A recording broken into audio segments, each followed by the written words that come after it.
Republic's Sexy Goddess Kali scandal. The Sexy Kali scandal was featured in an academic journal. Wow. So this is really cool. This just came out, I believe, on the 10th, or that's when it was publicly available. And if you guys want to read this, you can find a free link to the PDF at the very bottom of the description of this video. And so this is really cool.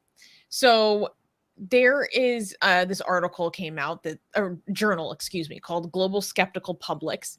And it's basically about the overall theme of all the articles in this journal are about how atheists around the world in different places interact in the digital sphere. And there are so many articles in this that are so interesting to me. Like, I really want to go read the whole thing because this is obviously up my alley and what we do. But I just focused on the one that we're in today. Like, there's one about Moroccan atheists and all this stuff. So the story of the infamous Sexy Kali scandal was featured in an article titled Ungodly Visuals, Confrontations, Religion, and Affect in the Everyday Lives of Atheists in India. And wait, I can actually pull up the article that we are featured in. Wait, is it copyright? It's not copyrighted, is it? No, this is publicly available. So here's what it is. And this is really cool. So the person that wrote this is Nilab Gupta, and he interviewed me for part of this article to understand things from our perspective. And what he goes through in this piece is he looks at how atheists in India interact with each other, and he uses this word called the edge. And so he talks about from like a scholarly perspective, or built from the foundation of the ways that other scholars talk about it, how like non-religious people have this experience of being non-religious, but then there's this edge of their experience where they're like confronted with the religiosity of the outside world. So how do Indian atheists navigate this? What kind of obstacles do they have to navigate? How do they interact with each other in community? All this stuff. So it's really interesting, like everything he goes through and what he builds upon. What I find really cool is he talks about how people organize in groups, what people do to keep themselves safe. How do non-religious Indians interact in their family unit, which is a major thing that's talked about here, one of the central themes. And how do they keep themselves safe? And then what's funny is, let me find it. He talks a lot about like digital visuals and what they mean. So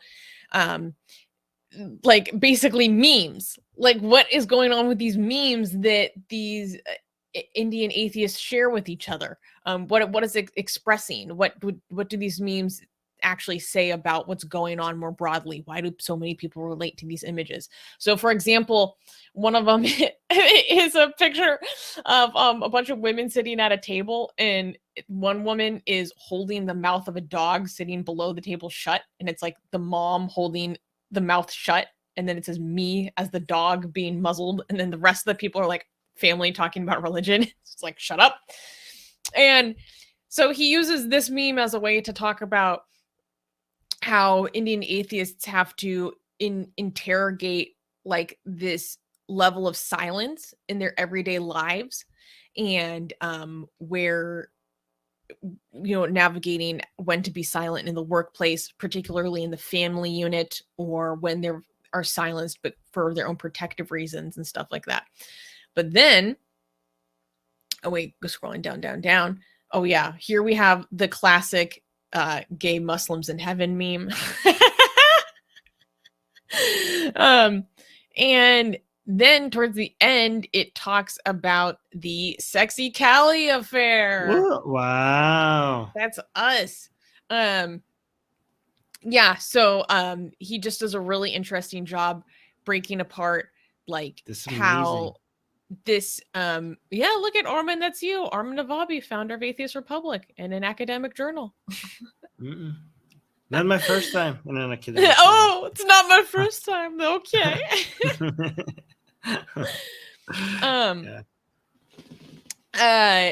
So he talks about like how we experienced like the targeted mass reporting attempts, and the harassment, how it was interpreted as an assault on Hindu beliefs itself, and then the consequences that came with it in terms of like for our own organization, for atheists in India, how did they react to it?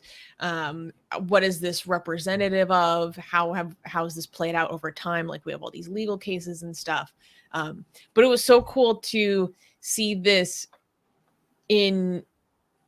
approached from a like a scholarly angle, like using those lenses to unpack these situations.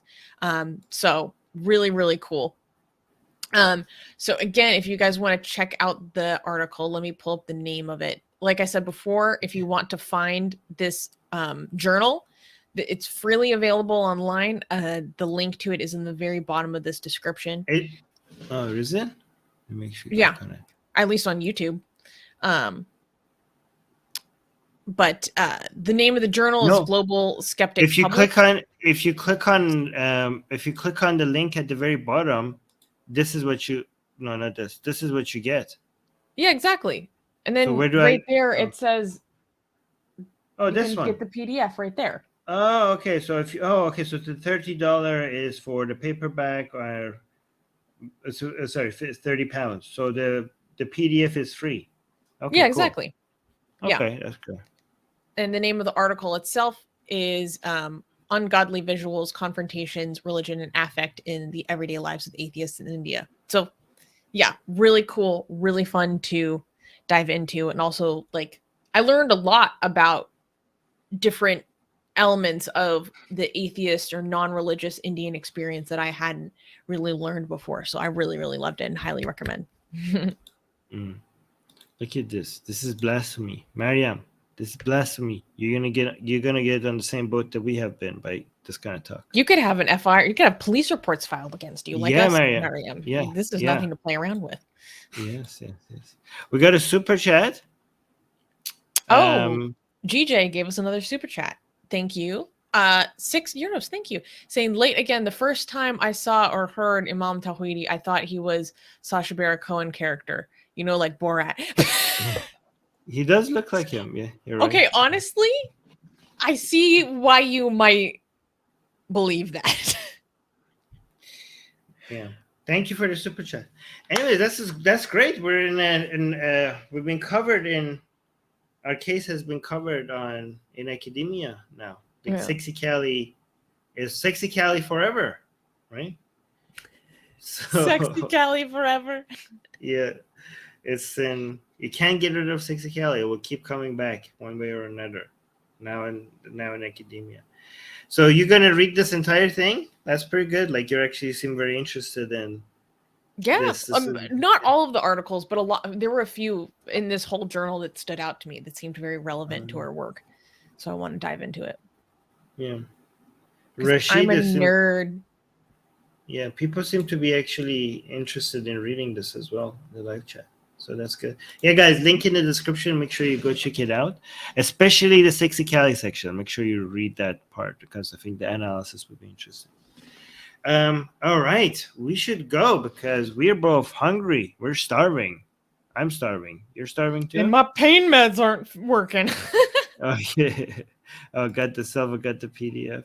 Yeah, good. Thank you guys for everybody saying congratulations and good job to us. Yeah. I think Sexy Cali was like a major point in atheism in India. Like I think like it made its mark. And it exposed the level of intolerance in India to a whole big audience outside of India. That there are a lot of assumptions about how tolerant Hinduism is towards other ways of thinking was crushed Mhm. with because of Sexicali. So I think more and more people are realizing how important that whole event was. Going forward, it's going to be I mean, atheism was trending in India for the first for the and only first time time. that I'm aware of. Yeah, first time ever in India where atheism was trending, right? Mhm. Get my best-selling book, Why There Is No God, for free. Click on the link for it in the description.